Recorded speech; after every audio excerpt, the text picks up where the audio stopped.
Joining me today is Tom Fallon. This is Michael Garland. I'm chair of the Auburn Conservation Commission. Is Michelle Colross on the line? Is Carolyn Corvo on the line? Is Carolyn? Carolyn, are you there? I am here. Yes, Mike. Okay.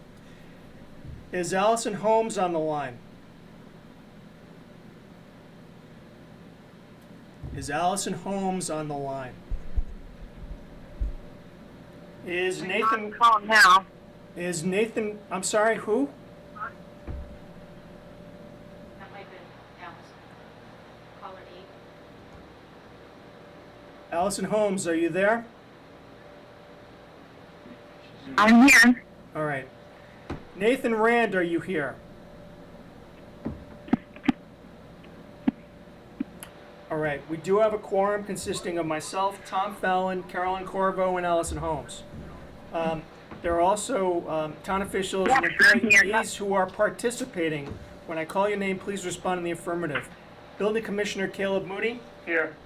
DDIS Director Darlene Coyle. Here. All right. All right, good evening, everyone. Thank you for your patience, and please do not interrupt me. This open meeting of the Town of Auburn Conservation Commission of Wednesday, June 10, 2020 is now called to order at approximately 7:03 p.m. This meeting is being conducted remotely, consistent with Governor Baker's executive order of March 12, 2020, due to the current and ongoing state of emergency in the Commonwealth due to the outbreak of the COVID-19 virus.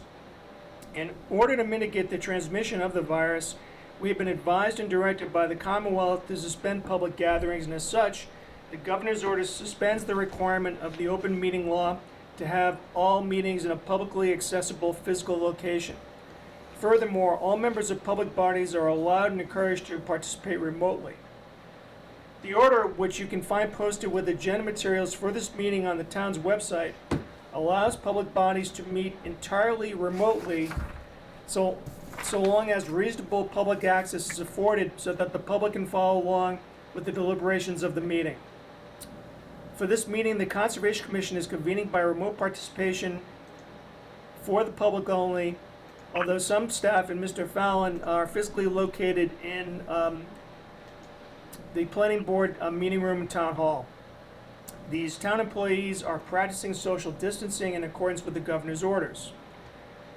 For the public to join remotely by phone, call 1-408-650-3123 and enter access code 942-845-549. Or the public can join via computer at gotomeeting.com/join/942-845549. The remote access information has been posted on the town's website identifying how the public may join. Please also note that this meeting is being recorded by Auburn Cable Television.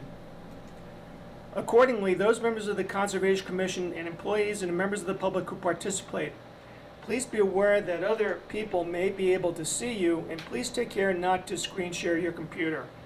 Anything that you broadcast may be captured by the recording. All supporting materials that have been provided to members of this body are available on the town's website. The public is encouraged to follow along using the posted agenda. Now, we're going to begin the meeting with our first item on tonight's agenda. Before we do so, permit me to cover some ground rules for effective and clear conduct of our business and to ensure accurate meeting minutes. I, as chair of the commission, will introduce each speaker on the agenda. After they conclude their remarks, the chair will go down the line of members, inviting each by name to provide any comment, questions, or motions. Please hold until your name is called. Please remember to speak clearly and in a way that helps generate accurate minutes. For any response, please wait until the chair yields the floor to you and state your name before speaking. If members wish to engage in discussion with other members, please do so through the chair, taking care to identify yourself. Now, after members of the commission have spoken, the chair will afford public comment as follows. I will first ask members of the public who wish to speak to identify their names and addresses only. And once I have a list of all public commentators, I will call on each by name and afford 3 minutes for any comments. Finally, each vote taken in this meeting will be conducted by roll call vote. And if for some reason technical difficulties arise, I will suspend the meeting while attempts to resolve these difficulties are made. And with that, we will proceed. The first item on tonight's agenda is a 7 p.m. public hearing. The applicant is Southwest Manufactured Housing. A request for determination of applicability for replacement of 2 sheds at 23 Pinrock Road in Auburn. Is there a motion to open? Tom Fallon, so moved. Is there a second? I'll second it, Carolyn. Okay, and that was Carolyn and you second, correct? Yes. Okay. All those in favor? Aye. Aye. Aye. Aye. Nathan, was that you? Yes. Welcome aboard, sir. Okay. Thank you. All right. Mr. Stelmach, are you on the line? Yes, I am. Good evening. Good evening, sir. How are you today? I'm good. How's everybody doing? Oh, not bad. Good. So, Mr. Stelmach, before you make your presentation, I had an opportunity to go out to the property site, and Okay. and those sheds look more like garages to me. Am I mistaken? They do have garage doors on them, so yes, they could be called garages. We've just always called them sheds. They're built right on the ground, right on cinder blocks. So, Okay. yes, they could be called garages. All right. Thank you for that. So, Yep. what is your plan? So what I'd like to do, because if you went out and took a look at them, you can see they're in pretty rough shape. So we'd be looking to remove them and then replace them with one 8x40 storage container, because they're really just used for storing frost blankets and different miscellaneous construction stuff, from the developments that we do. So they're just at a point where they're not really in a state where we can repair them. So if we're going to do anything with them, we'd like just to remove them, and we think just an 8x40 storage container would suit our needs for what we're looking to put back into them. Okay. So we'd actually be looking to reduce the amount of, impervious surface, and the storage container would sit right on the gravel that those garages or sheds were originally built on. Now, is this a pre-manufactured unit? Yes, yeah, it's one of the, like a shipping container. Okay. A lot of times they're used for, hauling stuff across the road. You can actually purchase them. So we'd just be looking to get one of those because they're good for keeping rain and rodents and stuff out of the blankets and whatnot that we store. So basically, a truck just drops off this storage container on the property? You got it, yep, and sets it right on the gravel that's already underneath those sheds as it is now. Okay, so there's no site work that's needed to put this storage bunker in place? We might have to level a little bit once we do remove the garages, because it is changing shape, going from 24 feet to 40 feet deep. So there might be some slight grading that we might have to do. But besides that, no, there wouldn't be any other site work that's needed because the storage container would sit right on the ground. Okay. And what's the closest point to the wetland? We would put it right on the edge of the 50-foot buffer looking at the plan that I submitted, Right. because we would put it more in line where the left-hand shed is. Okay. So it would be basically right on the 50-foot buffer line. What would be involved in demolishing the 2 shed/garages that are there currently? A 30-yard dumpster and our mini excavator. Okay. And so you anticipate the demolition would take, what, about a day or less? Yeah, a day and a half Okay. at most. All right. I have no other questions. Do any members of the board have any questions for Mr. Stelmach? Yes, this is Carolyn. I may have missed this, but what would they be constructed of? There's one constructed of in the same location, and my other question is, when would this be done?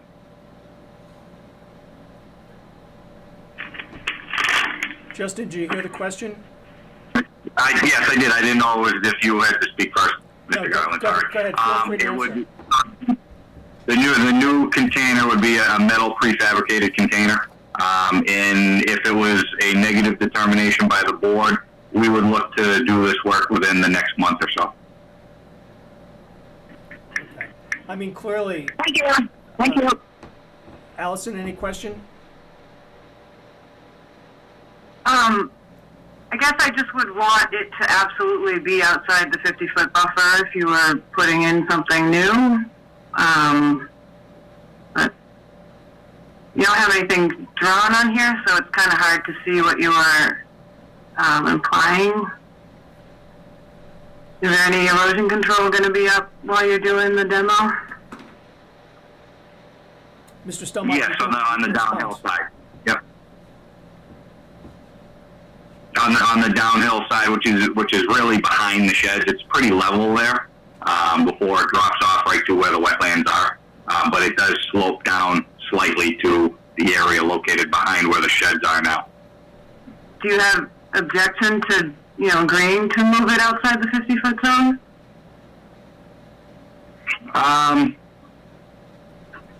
I'd have to take a look at that and see, and actually go back there and measure it. My only reason is because there is an area that goes slightly behind the sheds that's outside of the buffer zone, and we do store, loam there. Sometimes I'm sure Mr. Garland saw when he took a walk there. I just wouldn't want to block that access off.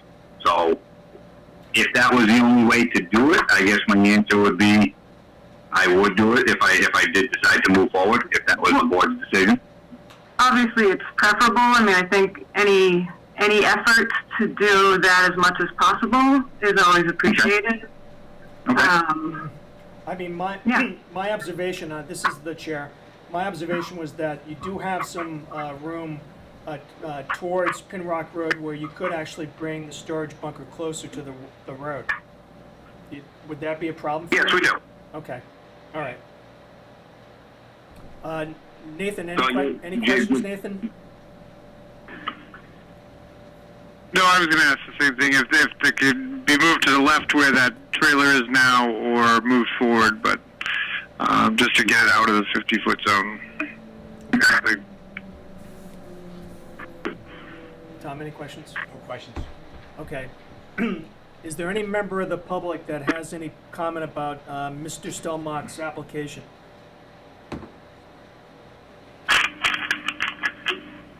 Okay.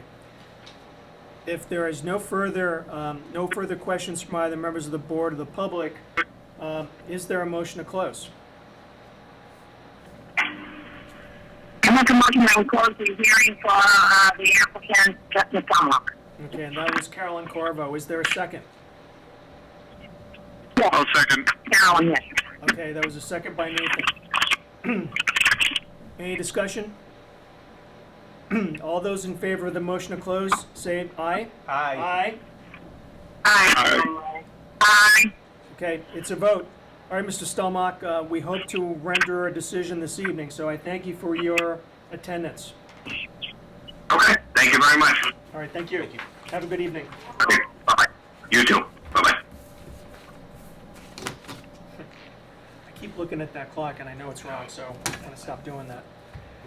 The next item on our agenda is a 7:10 public hearing, the Auburn Water District for a notice of intent for the proposed interconnection with the city of Worcester at Southbridge and Sword Streets in Auburn. Is there a motion to open? Tom Fallon, so moved. May I have a second? Nathan Randall, I'll second. second it, Carolyn. Okay, Carolyn, Nathan beat you this time. You can have the next one. Is there any discussion? Sure. All those in favor? Aye. Aye? Aye. Okay, Aye. it's a vote. It's a Finally vote. made it. Is there anyone here on behalf of the Auburn Water District? Mr. Chair, it's Ken Smith, Superintendent from the Auburn Water District, on the telephone link. Hello, Ken, how are you? I'm good. How's the board doing tonight? We're doing okay, thank you. I tried to get on the other link, the GoToMeeting link, and it wouldn't work, so I don't know. Dave, are you on with us? I am on, Ken. Yeah. Yes. Mr. Chair, this is Dave Roman. He's from our consultant, Comprehensive Environmental Inc., and he's the project engineer on this. I just like to, with your permission, just like to give you a brief intro into what we're doing here. Please. To bring the board up to speed. Absolutely. The Auburn Water District is one of 3 water districts in the town of Auburn. We run the Auburn Water District and the Woodland Water District. Elm Hill Water District up on Packagug Hill is independent. Together, our 2 districts probably serve 70% of the town, well over 11,000 people.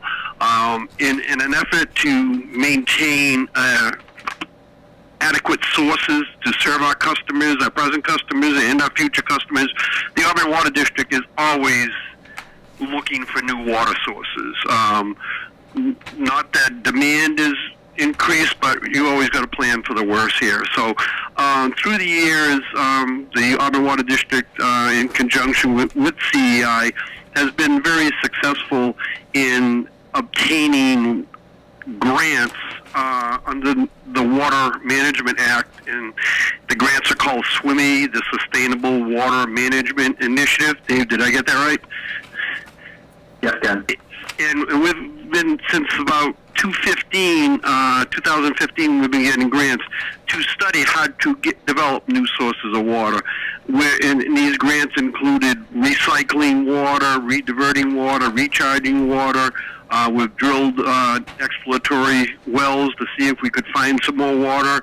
As the projects and the grants morphed into a bigger, more concentrated effort, after studying several options, it was felt that perhaps the best way to get a supplemental source of water would to buy water from the city of Worcester. The city was approached, and they're agreeable to it. For those who don't know, the city of Worcester has an in-city water rate and an out-of-city water rate. Like the people at Elm Hill and the people in Woodland pay a higher water rate than the people that live in the city. And the city has done that for many years. The city has a huge water system, all the Kettlebrook reservoirs. It's quite an extensive system, with millions and millions of gallons of capacity. We approached them and said that we would be interested in obtaining a supplemental source. If nothing's wrong, all the wells are up and running, and we have 13 of them.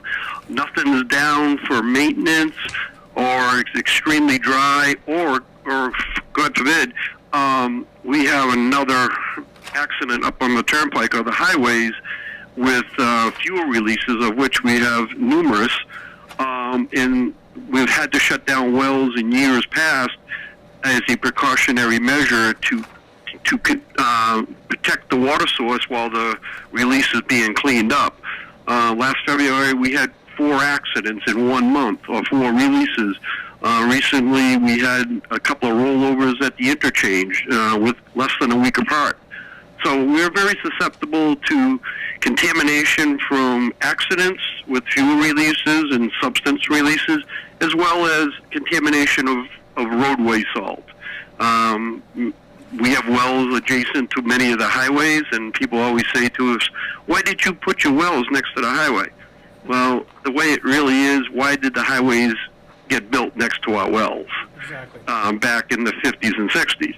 So we're always trying to, have adequate sources so we don't have to have, water bans. We do everything we can. So, as I said, the grants steered us towards a interconnection, a permanent one. We have some emergency interconnections right now down at Burnett Street, Arnold Road, and through Woodland we can do it, but we're looking for something more permanent, more robust, and we come up with a design to tie into the Worcester water system down near Hope Ave, and to run a water line up Southbridge Street on the west side of Southbridge Street going south, and that water line would run all the way down to Sword Street, and at Sword Street we would have to place a water main under the railroad tracks, under Leesville / Kettlebrook,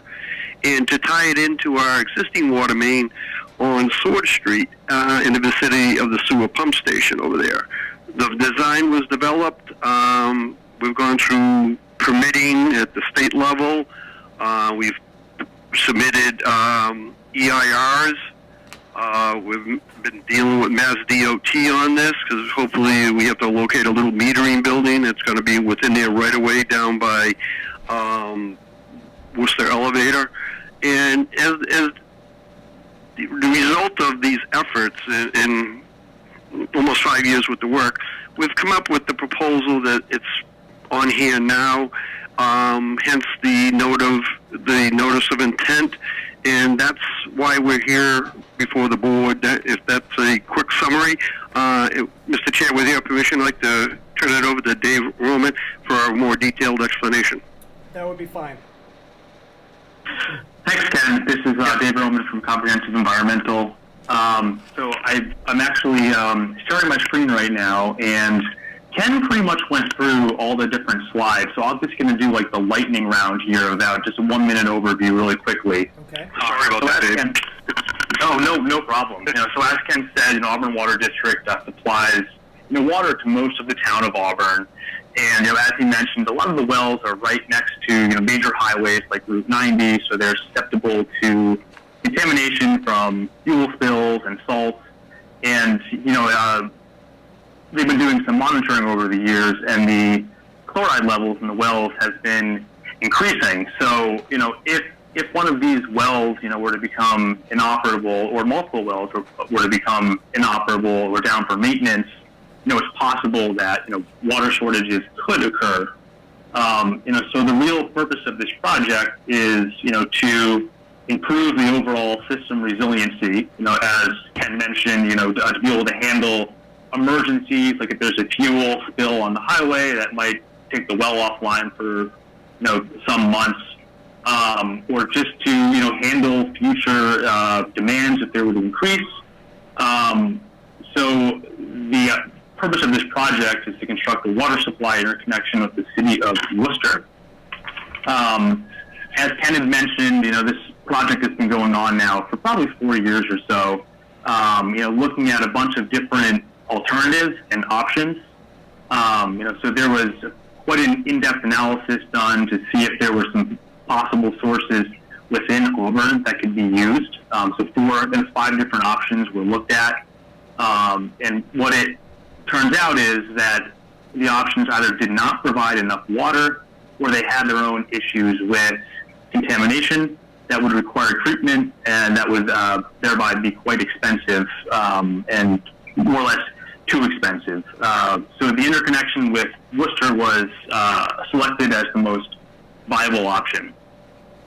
So as Ken had mentioned, this project is right along Route 12, right at the Auburn-Worcester line, and it goes down to Sword Street. So, the work that would occur is really installation of a water main directly on the existing pavement of Route 12. And then there is a requirement to actually install the pipe underneath Kettlebrook through jacking.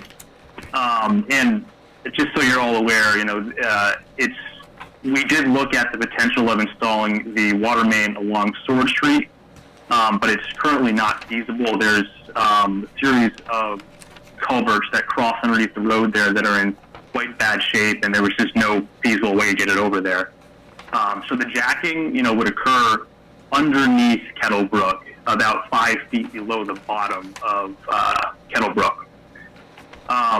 So looking at my screen here on the right-hand side, if you can see this, it's probably a bit zoomed out, but we've got the wetland flags marked out here in green. So there is a small wetland that runs directly next to Southbridge Street from Route 12, and there's obviously a wetland around Kettlebrook. So the proposed water main, will be within the buffer zone along Route 12.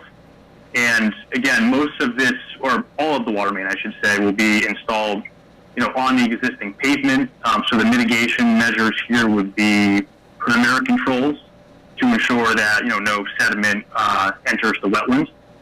And then similarly, on the jacking side of things, the way that this will be constructed is they'll essentially dig out a couple of jacking pits, say about 10 feet deep on either side of the brook.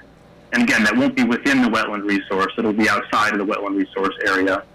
And then they will hydraulically push a steel casing about 5 feet below the channel bottom of Kettle Brook, and then insert the water main into that.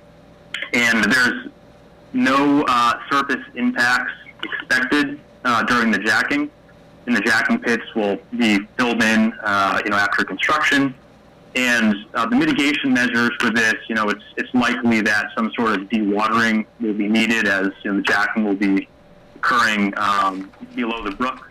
So the contractor will be required, to get a construction dewatering permit as part of this. And that's all that we had today. So open for any questions, and thank you for listening. I want to thank both of you for your presentations. I think you took a lot of information and you really boiled it down to the most salient points. Where are you in terms of other permitting? Yeah, so for other permitting, there's a couple things going on right now. So this project,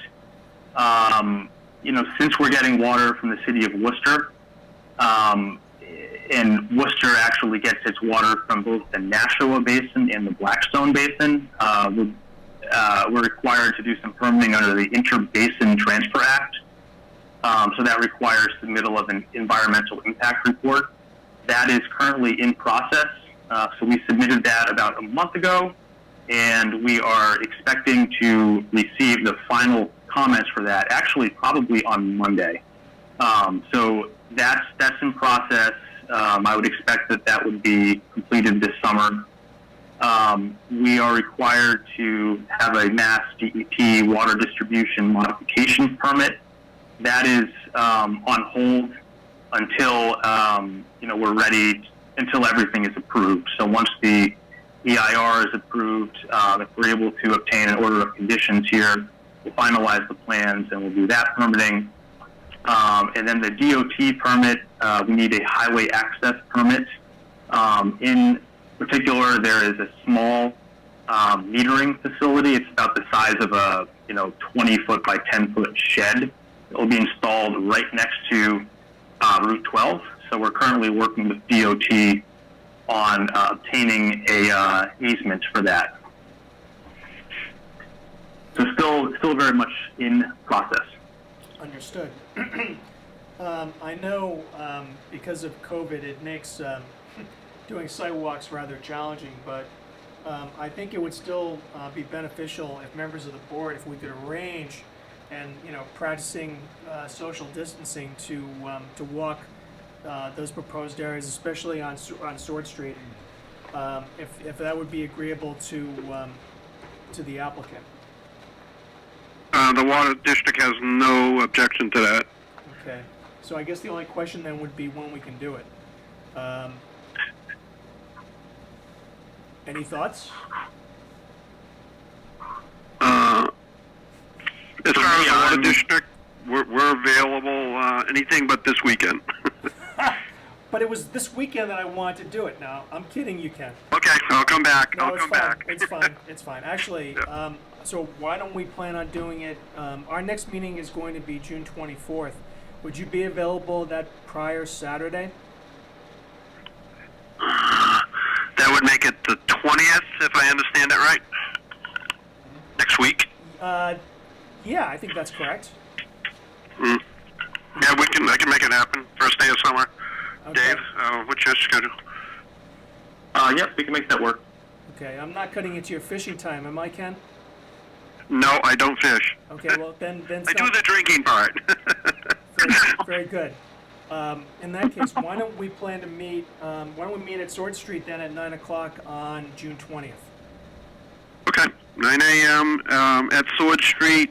in the vicinity of the, it'd probably be best to park over where the culverts are, something like that, Sure, where the culverts cross. we'll look for you, but I have I think an idea of where we can meet. Before we continue, though, I wanted to ask if any other members of the commission have any questions for these gentlemen. Yes, this is Carolyn. And this question may be answered because my audio is a little bit difficult. But would this be just a temporary use of the city of Worcester's water, and would it change or would it change the quality of any of the Auburn Water District water? Dave, if I may, this is a permanent connection. It's a multi-million-dollar project, and the pipe will be permanent, and it would be connected permanently to our system. The key idea here is this is a supplemental source of water. If we don't need it, we're not going to, open. We can remotely open the valve only if needed. As far as the water quality goes, we've tested for a number of compounds, and we don't expect any deterioration in the water. As a matter of fact, in the Sword Street area, Sword Street is currently a 10-inch dead-end main. So if we bring water to the end of Sword Street, Worcester has a healthy chlorine level, and it would help to bring up chlorine levels in that area and eliminate the dead-end main. Dead-end mains are not good. That's old school to make a dead-end main. Today, we loop them wherever possible. I hope that answers your question. So if it was necessary to use some, then it would only affect that Flood Street area end of town. Is that correct? No, it would be tied into, we have two pressure systems. We have a high pressure system, which uses the tanks in West Auburn up in Prospect Street, and we have a low pressure system that covers most of the north two-thirds of Auburn, and this would feed into that pressure system. It's not just Sword Street, it would benefit the whole pressure system. The wells for our low pressure system, it is not just one isolated area. It will benefit the whole system. Okay, thank you. Any other questions from board members?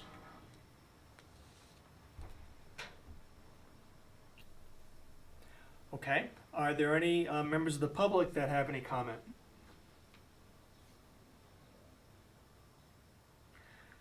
Okay. Being greeted with silence. So, Mr. Smith, you will assent to continue the public hearing in this matter until our next meeting on June 24th? The Auburn Water District agrees to that. Okay, and I don't know if we can give you a specific time, so I can't give you a specific time. It'll be sometime between... You can give him 7. Okay, so I've just been informed by Mr. Moody that we can put you on for 7 p.m. on Wednesday, June 24th. Dave, is that adequate? That you can make that? Yes, that works. Okay, and so Okay. we will continue the public hearing until June 24th at 7 p.m. and we will meet with you on Saturday, June 20th at 9 a.m. Sounds good to me. All right, thank you, gentlemen, for your participation. We really appreciate it. It's not the easiest way to conduct business, but I think you've done it well, so I appreciate that and thank you. No, thank you, Chair and members of the board, for their time and consideration, and we'll see some of you on the 20th. Outstanding. Very good. Thank you. Thank you. All right, thank you. All right. Bye. Chairman, this is Allison. Do we need to make a motion to continue? Because I will do that. Please. Okay. I would like to make a motion that we continue the Town of Auburn Water District till next meeting at 7 o'clock. Okay, is there a second? Is there a second? I'll second. All right. Yay! All right. That was Nathan. All those in favor say aye. Aye. Aye. Aye. Aye. Okay, it's a vote. Aye. All right, very good. Thank you. The next item on our agenda is an application from Jacob Warren. It's a request for determination of applicability to construct a 16 by 33 foot above ground pole and 10 by 33 deck at 4 Whitetail Run. Is there a motion to open? Tom Fallon, motion to open the hearing. Is there a second? I'll second. And who was I'll that? second it. Was that Allison? Actually, it's Michelle. Oh, Michelle, nice to see you. Well, not really, Hi. but hear from you. Okay. Yes. All right. All those in favor say aye. Aye. Aye. Aye. Aye. Okay. Mr. Warren, are you on the line, sir? Yes, sir. This is Mr. Moore. Okay. So I had an opportunity to actually meet with Mr. Warren on Saturday. I went to his property for Whitetail Run. And so, Mr. Warren, your project, I think, is pretty straightforward. You want to construct a pool in your backyard. Yes, sir. Okay. And you and I had some discussion at the property, correct? That's correct, sir. All right. Now, by looking at the property, it appears that you would be able to site your pool beyond the 100-foot buffer zone. Is that fair? Yes, that's correct. Okay. So, are you therefore going to amend your request to locate your pool outside of the 100-foot buffer zone area? Yes, sir. Okay. You pinky swear on that, sir? I've already submitted plans for outside the 101-foot buffer zone. Okay. And where were those submitted? They were submitted to the permit office on the website, Okay. the building office. All right, yeah, Mr. Moody has confirmed that he received them. Okay, sir. Very good. My questions have been answered. Are there any questions from members of the board? This is Carolyn. I did visit for Whitetail Run on Monday, and I agree with you, Mike. I agree with you. Okay. Any other questions from members of the board? There being none, are there any questions from the public? There being none, is there a motion to close? Tom Fallon, I make a motion we close the public hearing. Is there a second to that motion? I'll second it. And that was who? Who seconded the motion? I'll second that. Carolyn. Carolyn did. Okay, so Carolyn, if you're gonna jump in, you just have to announce your name, okay? I appreciate your enthusiasm, I do, but we need to. Sure. Okay, thank you. All right, No problem. is there any discussion? All right, there being none, all those in favor, say aye. Aye. Aye. Aye. Aye. Okay. All right. Aye. All right, it's a vote. So, Aye. Mr. Warren, we'll be issuing a decision probably this evening, so I want to thank you for your participation tonight. Thank you very much, Mr. Garland. All right. Thank you very much, board members. All right, you're welcome. Have a good evening, sir. All right. The next item on our agenda is a 7:30 public hearing. Mike Pham for a notice of intent for the construction of a single-family home with a driveway and septic system at 90 Tinker Hill Road in Auburn. Is there a motion to open? Tom Fallon, so moved. Is there a second? Michelle Colross, second. Okay, is there any discussion? All those in favor say aye. Aye. Aye? Aye. Aye. Aye. Aye. Okay. It's a vote. Mr. Pham, are you on the line?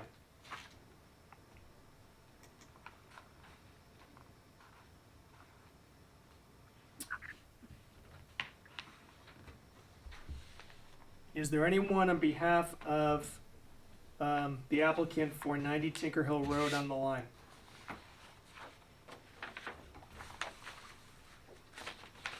Okay. Well, I understand that a new plan was submitted by, I think by Mr. Pham. Mr. Chairman, Yes, hello. Mr. Chairman, Yes. Hi. I tried to get on the video link, and for some reason, the information I was given didn't allow me in, so I have to talk to you by phone. This is David Sadowski from the principal of DJ and Associates. Mr. Sadowski, good I'm the evening, one sir. that. Yes. Good evening. How are you? I'm sorry I'm talking over the phone, but I don't have a computer connection for some reason. It's okay, no worries, at least you're here. So, did you just submit a new plan today? I did. I actually sent it over yesterday, and then I gave hard copy delivery this morning. The reason is Darlene had taken a look, and in Auburn, you need to design for an extra bedroom. So the 4-bedroom design was only for a 4-bedroom house, and I needed to increase the design to 5 bedrooms. So the trenches increased from 31 to 39 feet, and the fill was moved out accordingly.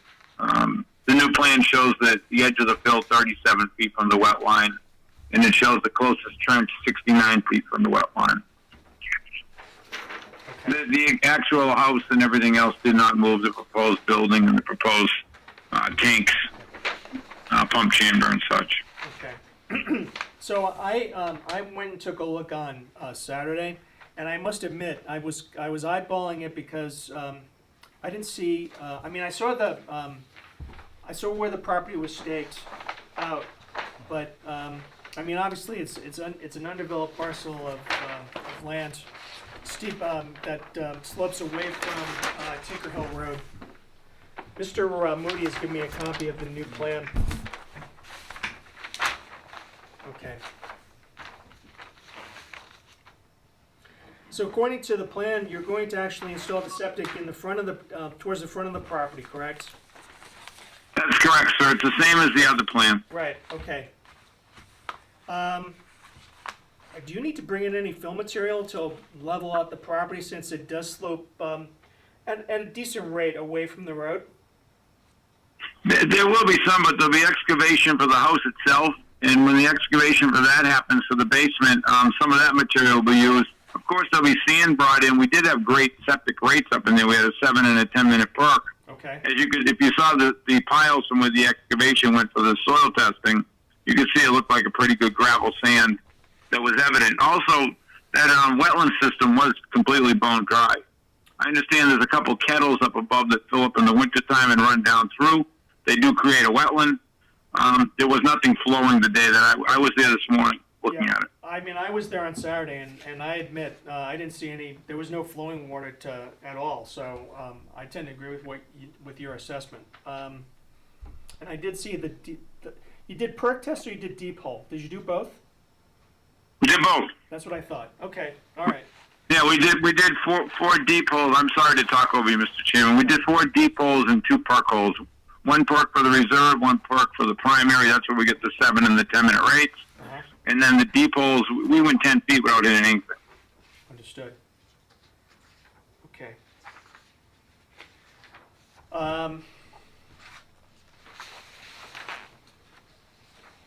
When would you intend to start construction? Well, we would hope to start within 2 months. Okay. I mean, I know there's an appeal period. There's a bunch of different things that happen. The septic review was done by Darlene. There was a few minor things that were on it. One of them was I had to show a capacity for another bedroom, and the other one were just in the notes. There was some different wording and different language that made the notes more stringent. As far as inspections and things like that, and that both of us would be present at the same time, things like that. All right. Are there any comments from other members of the board? This is Allison. Please proceed, Allison. Oh, thank you. Sorry. It's okay. I just, in general, looking at it, it looks fine except for the house just being so close to the wetland and within the buffer zone there. Is there any thoughts to alternate, designs where you could move the garage forward and kind of, move things around to get a little bit less of that buffer zone work? Through the chair, I could respond if that's Please. okay. Yeah, please go ahead. Okay, this is a rural residential zone. My setback on the side is 20. I do have it at 24. I could move it over a few more feet. It would get it outside the 25-foot line, but there really needs to be an area to back the car up to be able to drive up out of that location. It's really not a good. It's not a good location. It's not a good location to back a car up the hill and try to get on Tinker Hill, especially I'm sure when the winter comes. So the average cars are shrinking. I could, if I did with the garage, move the whole structure over. I could give it a couple more feet, which would, instead of being 24, I could get it to 26, 27 feet off of the wetland line. Well, and again, it is a vegetated wetland. Right. But, That's out there. But it still needs to be protected because it's a resource area. correct, and not only that, but we also, in Auburn, we have a 25-foot no-build zone. Okay, then I can take and I'll slide the house because we do have the lot line staked by a professional land surveyor. And I'll be able to take the house and slide it over to get it 21 feet off the line. And that will put the house approximately 27 feet off of that wetland line. And that'll take it out of the 25-foot no build. Would that be satisfactory? But there's no other considerations to just like the shape of it, and I know I'm asking a lot, but it just seems like you have a good amount of space, you know, where maybe you would want a lawn or something. There might be some reason you have, but, you know, with just looking at it on the plan, it seems like there's a good portion of your house that's in this 25 to 50 foot buffer when maybe a little bit less could be in there and more could be just outside that with a bit of a change in design. And if you have reasons for that, I'm happy to hear them. I can't really speak for the builder. I'm just the principal of an engineering company. So let me ask you this. I do know we could look at maybe downsizing the garage some that would slide it over a little bit more. It is a 4-bedroom house design. Right. If we took and twisted it, what's restricting me is there's a wetland cuts on a 45 diagonal behind the house. It's not like I could go back any further with the house, and then I'm restricted to be so far away from the reserve area. It's a mandatory 20 feet, and then the reserve has to be 10 feet off the primary, and the primary has to be so far away from the street. And with the rural residential, I can't get the house in front of this whole thing, so I'm kind of stuck on this particular lot. The rest of the lot, there's not going to be any problems at all. There's one more to the left of it. These 2 lots were cut out by land planning. My client bought the property. Then he's got another 30 acres in the back, and he's looking at doing 3 pork chop lots and getting the houses way away from everything. This is really going to be the only lot that will have anything to do with this wetland, even though we flagged the whole thing, both sides all the way back. So this will be the only time I'll come before the board. Well, that's your hope at least. There's no way that you can locate the septic behind the house. Is that fair to say? That's fair to say, especially with the wetlands. Okay. All right. So this is based on you could slide the house.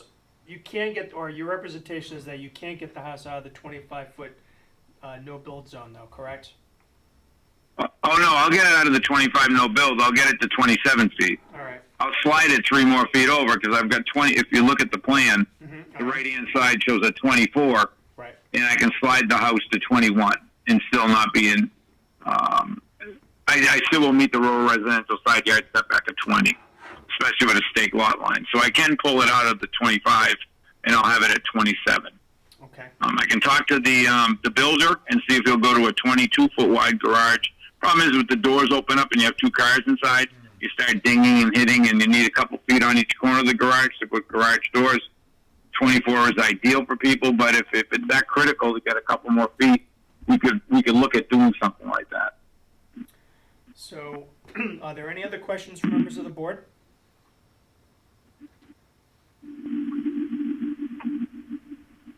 Okay. Are there any questions from members of the public? So, Mr. Sadowski, why don't we do this? How about if we continue the public hearing to June 24th, so that you can discuss these proposed changes with the builder? Is that all right? That's certainly all right, Mr. Chairman. All right, very good. And I'll revise the plan to slide the building over 3 feet. Okay. and make sure that I'm outside the 25-foot zone. All right. So shall we say June 24th at say 7:15? That would be fine. I do have, that night I am, there's a 200 by 84 foot addition that I'm doing in front of the Worcester Planning Board. I'm not sure of the time I'm on. Okay. Their meeting starts at 6 o'clock, but 7:15 is fine. I mean, I'll be in front of the computer. Understood, because they're also doing remote meetings, correct? Right, so I got 3 computers in the room, so I guess I could put you on one and put Worcester on the other, and just hopefully they're not at the same time. I'm sure you can figure it out. Sure. All right. In that case, is there a motion to continue the public hearing for 90 Tinker Hill Road to June 24th at 7:15? Tom Fallon, so moved. Is there a second? Michelle Colrose will second that. Second. Okay. Is there any discussion? All those in favor, say aye. Aye. Aye. Aye. Aye. Okay, it's a vote.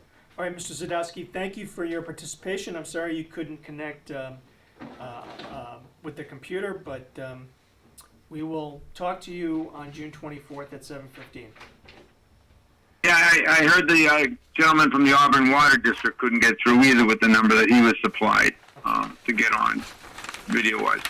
Is it, before you I was close having a completely, problem, Mr. Chairman, Yes, go does ahead. does the lady who was interested with the house being moved want to do a site walk, and I'll meet her up there? So Allison, you want to take a visit? Have you been there? No, it would be great to visit there on Saturday after we do the other visit. Okay, so What time would that be, Mr. Chairman, or Well- Allison? well, Whatever you think, Mr. Chairman. we're meeting with the Auburn Water District. That's on June 20th, so it's actually a week from this Saturday at 9 a.m. We could probably meet you on Tinker Hill Road. So shall we say 10 o'clock? That'd be fine. All right, so we will plan to meet you on June 20th at 10 a.m. You know, that would be fantastic. I really think that the board should see the lot itself and understand just how the lot sits. Oh, absolutely. And that's the reason why the house is where it is. So I think it's just good because we're trying to protect resource areas. You guys are volunteers, I understand. And I don't want to do anything to harm the environment either. Terrific. All right, great. Thank you. Thank you very much for agreeing to do a site walk with me. Oh, no problem. We always do them, but of course these are different times. So I appreciate you. I understand completely, but that's why I suggested it, because I wanted to step out because it's only fair to do that. Absolutely. Okay, very good. We'll see you on June 20th then. Thank you, and I didn't mean to over talk you or not direct my questions through you, Mr. Chairman. I know that's not the rules of etiquette. Thank you. You're welcome. Don't do it again. I won't. Okay, I'm going to hold you to it. Very good. Good evening, sir. I won't hit any golf balls in your backyard either. I'll see you later.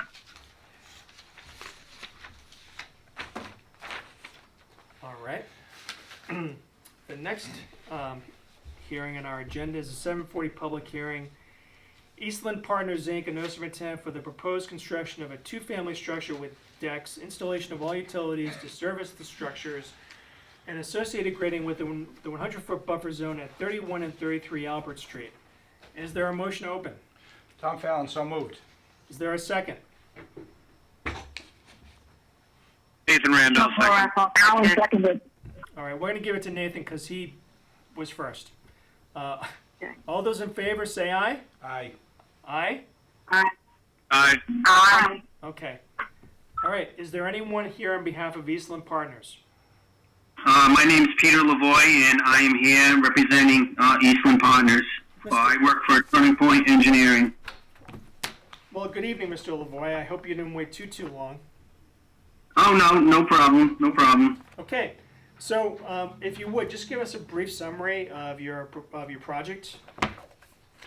Okay, so like I said, I'm here for Eastland Partners. We have a vacant lot, which is roughly 75,000 square feet in size, on a new cul-de-sac at the end of Albert Street.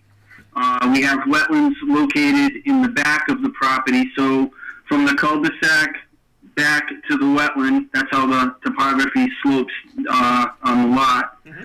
What we would like to do is we're proposing a duplex lot, roughly 80 feet from the wetland line. The duplex will be serviced by water and sewer from the cul-de-sac. We are proposing 2 recharge areas for the roof, so all the downspouts will be connected to these 2 recharge locations, which are shown on the plan. And we have straw wattles that would be staked out by a land surveyor and installed around the proposed project area. We are proposing no work within 50 feet of the wetland. That is the closest grading location for the project. So we also have approval from the planning board. We had to submit site plan review through the planning board. We did get that approval May 26th. We also submitted a special permit with ZBA, and that was also granted through the process for the special permit. That's basically the project. Okay, now can you tell me how many units are going to be constructed as in the subdivision, sir? The total number of units for this cul-de-sac is that what you're saying? That's what you're asking? Yes. So there'll be a total of 4 duplex structures, so it'll be 8 units. Okay.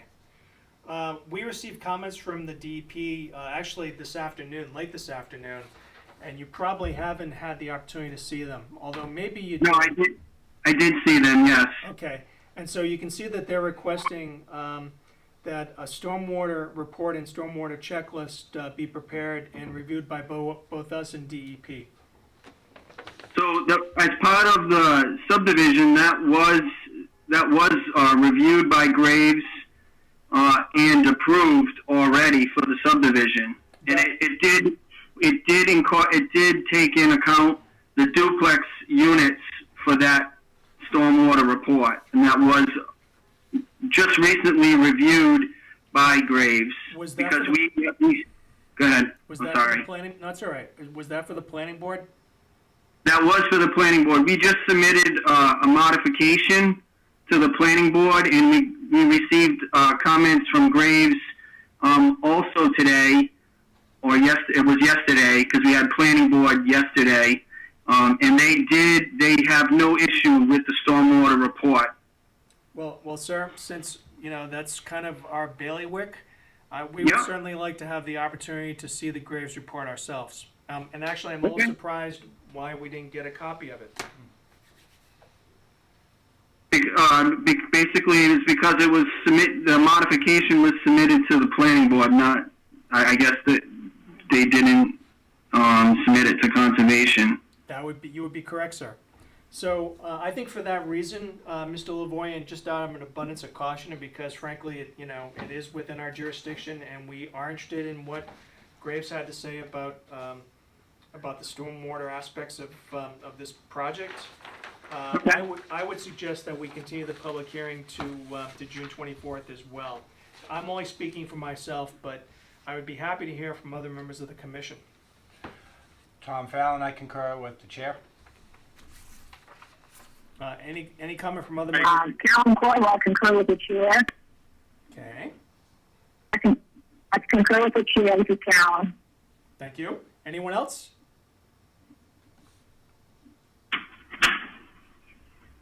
Okay. Is there any public comment? Any members of the public that would have anything to say about this project? All right. So, Mr. Lavoie, do you have the authority to continue the public hearing on this matter to June 24th? That is correct. I would continue to the next meeting, yes. Okay, so why don't we say June 24th at 7:30? Okay. Okay. Can I have a motion to that effect? I make a motion that we continue the, Red Elton. This is Allison. I'm going to make a motion that we continue this to the next hearing on June 24th at 7:15? Sorry, did I hear that one? 7:30. 7:30. Very good. Is there a second? Nathan Randall, second. Thank you, Nathan. Is there any discussion? All those, Wondering about a site walk, maybe? I think a sidewalk would be it. Well, I'll tell you what. Why don't we do this? Why don't we, since there's a motion that's been seconded, when we vote on the motion, we can talk about a sidewalk, okay? All those in favor signify by saying aye. Aye. Aye. Aye. Aye. Okay, it's unanimous. So, Mr. Lavoie, about that sidewalk. We actually are going to be going out and visiting some properties on June 20th, so that's a week from this Saturday. Would you be would you be available on June 20th? Yes, I would. Okay. So as it turns out, Albert Street is actually not far from Tinker Hill Road. That is correct. So could we plan to meet with you, say, at 10:30 on June 20th? That sounds good to me. All right. Then in that case, we'll see you on 6/20 at 10:30. Okay, thank you. All right. Thank you, sir. We'll see you then. Thank you. Okay, Okay. Good night. good night.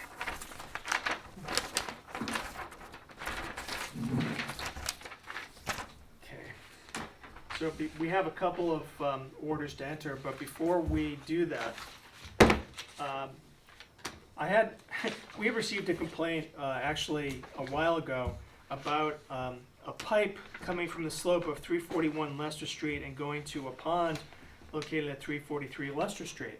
So on Saturday, I traipsed into the woods and lo and behold, I don't know if it's PVC, but there is a pipe that goes from a slope at 341 Leicester Street that goes into the pond at 343 Leicester Street. And I don't know why there's a pipe going into 343 Leicester Street. I don't know how long it's been there, although it looks like it's been there for a while. I will say that no one ever requested our permission to install a pipe. I imagine it's drainage of some kind, but again, I don't know why. What is the board's thinking about this? Have any of you been able to go out there and take a look at it? This is Allison. This is Carolyn. That one. Sorry, a little bit of a delay there. I haven't been out there before, but it looks, similar to like a sump pump discharge or maybe a laundry. I would suggest we have someone investigate it somehow. Perhaps maybe a letter to the property owner at 341 Leicester Street? Yeah, Okay. perhaps. I mean, I just think it may be harmless, but again, and I don't know how long it's been there, but it caught someone's attention, and someone obviously thought it was maybe improper. So I think we need to maybe contact the homeowner at 341 Leicester Street and find out what's going on. So if are there any other comments from the board? This is Carolyn. Yes, this is Carolyn. I did go by, and I don't know why it's going into bond, and I think we do need to see the residents at 341. Okay. So is there a motion? This is Michelle Koras. I move that we send a letter to whoever owns 341 Leicester Street. Send them a letter saying that they need to come in and kind of explain that. I think that's a swell idea. What it does. Should they come on June 24th? Or yeah, like if they could, join the meeting on June 20th. Yeah, 24th?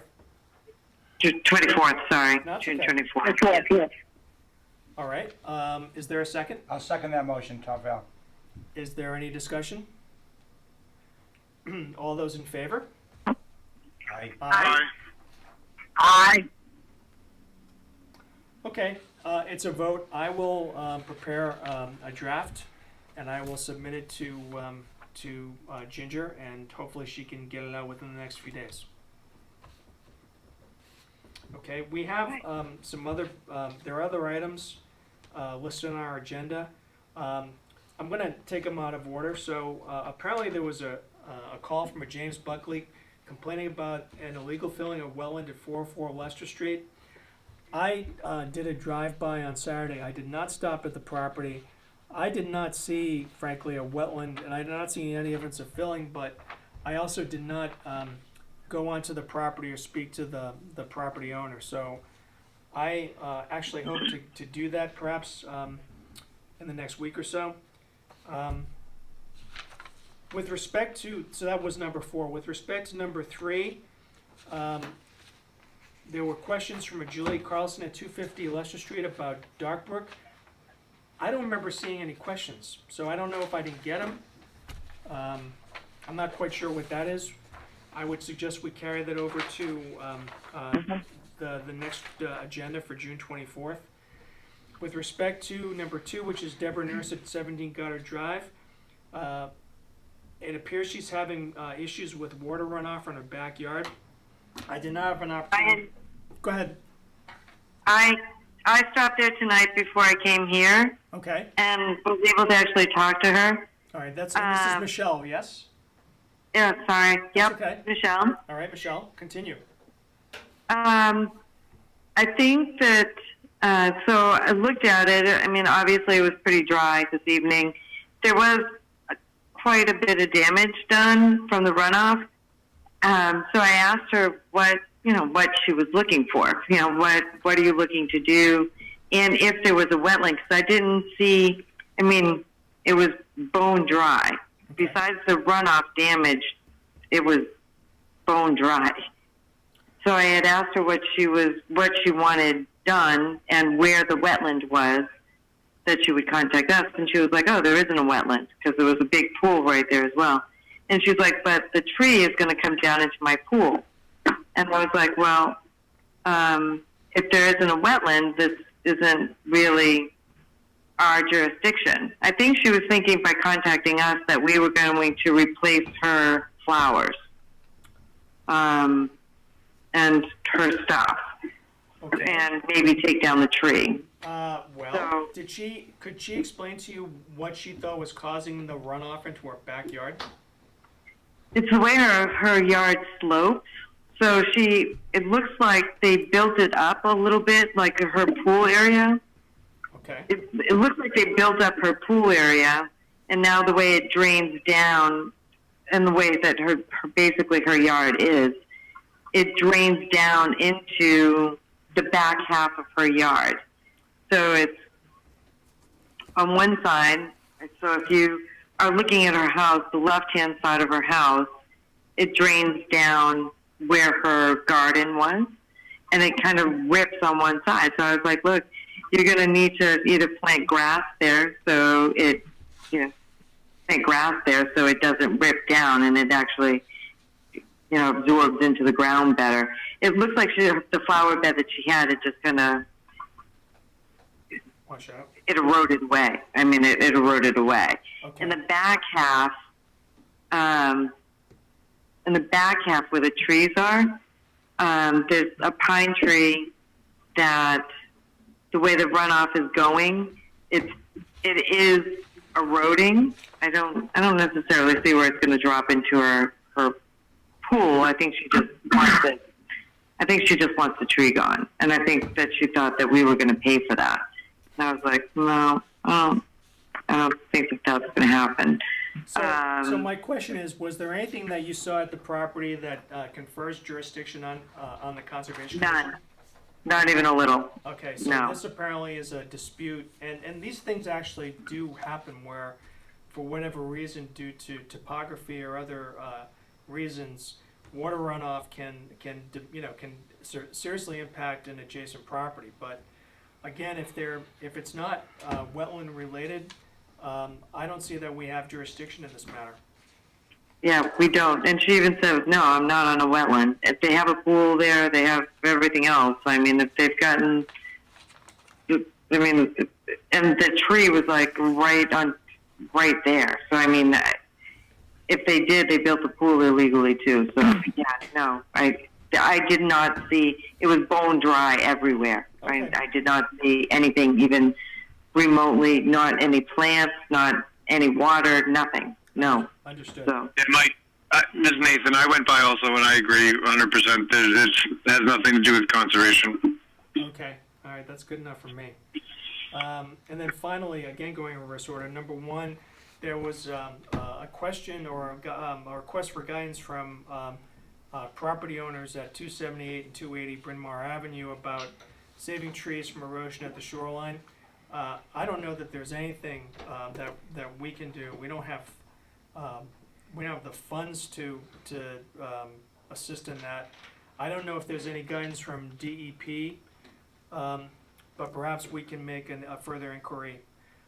The reality is that this has been a problem we've seen at other properties over the years, and don't get me wrong, it's unfortunate to see trees erode because of a change in a water line or other conditions. But in fact, I know several years ago, probably from whether it was because of high water or a serious storm event, there were trees that were toppled in various ponds, and I know we received calls about what, if anything, the Concom could do about it, and the answer is there's frankly nothing we can do about it. We don't have the funds to remove the trees, and it's really sort of beyond our ability to remediate those issues.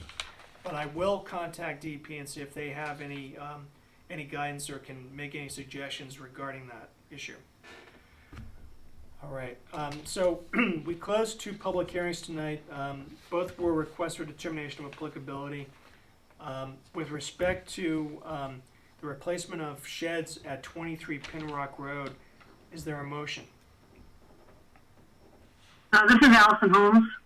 Okay, I Allison. would like to make a motion that we issue a negative determination of applicability with the condition that he do try to move the shed as far out of that 50 zone buffer. Okay, so do you want him to remove the shed out of the 50-foot buffer zone entirely? I want him to try to do better. Okay, so that's kind of a vague statement. You can be more definitive than that, I think. Just a suggestion. Is there any other suggestions from anyone else to help me with that? I think you just condition the negative determination that the shed be taken out of the 50-foot buffer zone. You can do it, be that straightforward about it. Excellent. Well, I would like to make a motion that we issue a negative determination of applicability with the condition that he not put the new shed within the 50-foot buffer zone. Okay. Tom Fallon, I'll second that motion. Is there any discussion? There being none, all those who approve say aye. Aye. Aye. Aye. Aye. Aye. Okay. Aye. It's unanimous. It's a vote. Thank you. And then for Jacob Warren, the request for determination of applicability to construct the pool at 4 Whitetail Run. Is there a motion? Tom Fallon, I make a motion that we issue a negative determination for the construction of a 16 by 33 above ground pool and deck at 4 Whitetail Run in Auburn. Is there a second? This is Allison. I'll second that. Okay. Second that. All right. Is there any discussion? There being none, all those in favor, please vote by saying aye. Aye. Aye? Aye. Aye. Aye. Okay. All right, it's unanimous, and we have a vote. Okay. Is there any other business that you'd like to discuss this evening? This is Allison. I have one quick question. Sure. Do we have results from the MVP analysis on our town for the most vulnerable places? I'm not sure if that's the right, but it identifies places that we should be concerned about for climate change. Do you know if any of that's been presented to the board before? I think we might have an answer for you. Please, you have the floor. And this is Darlene Coyle. Thank you. So the town planner has done much work on the MVP grant over the past year, and is currently in process of seeking many we did a plan that went to the state and received approval. And now through that plan approval, there's also pieces of that we are applying for grants to implement the plan. If you're looking for specific reports, we can certainly share those with the board. Does that answer your question, Allison? Yeah, thank you so much. That would be great. Okay, would you like a? Yeah, is that easy to distribute somehow? Sure, we can definitely give the commission update on the MVP status. Thank you. Thank you. Thank you for asking. That'd be great. Has anyone had a chance to look at the meeting minutes for April 22nd? And there's no shame if the answer is no. Maybe there's there's a little shame. No, haven't. All right. So it's as I look at this document, it's a daunting document. It's about 20 past 8. I would suggest that we take up the meeting minutes for April 22nd on our next meeting, unless anyone is just really eager to go over them line by line and spend the next 20, 25 minutes on these. I vote no. Is that Michelle? I'll second that. I vote no. This is Carolyn. This is Carolyn. I vote no. Okay, I think we have a consensus then. Okay, in that case then, if there's no other business, is there a motion to adjourn? Make a motion, Tom Fallon, I make a motion we adjourn this public hearing. Is there a second? This is Allison. I'll second that. That's pretty good. Is there any discussion? All right, all those in favor signify by saying aye. Aye. Aye. Aye. And it's unanimous. All right, everyone, thank you very much. I hope you're, becoming a little more comfortable doing these remote meetings, and I figure we'll get the hang of it by the end of the year. Hopefully before then. All right, thank you, everyone. Okay. And Hey, Mike. and we'll see you on June 20th. All right, see you then. Okay. Bye. All right. Bye-bye.